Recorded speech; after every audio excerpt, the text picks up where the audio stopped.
Good morning, and thank you for joining us for today's Daily Market Outlook. Joining me today is Emily from our trading room to tell us more about the recent developments. Emily? The dollar turned higher against the yen and euro after a bruising week last week sent it to a 3-year low, but also left it oversold by some technical metrics.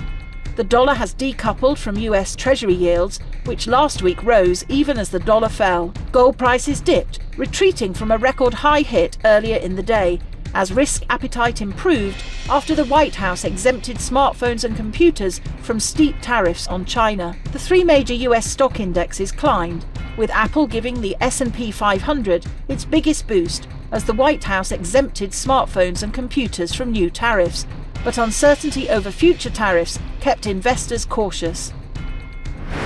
The dollar-yen pair saw moderate losses in the last session.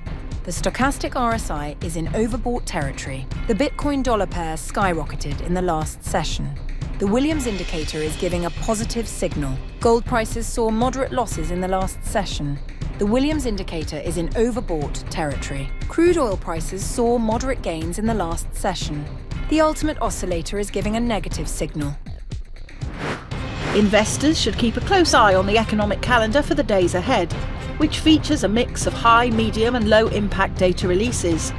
Each event has the potential to influence trading decisions and shift market dynamics, making it vital to stay informed. With these updates in mind, it's crucial for investors to adjust their strategies accordingly. The days ahead may see market responses that align with or deviate from expectations. We hope that you've enjoyed today's Market Outlook. On behalf of all of us here, we wish you a productive trading day. Be sure to log in tomorrow morning for the latest news and events from the financial markets. Your trusted choice in online trading.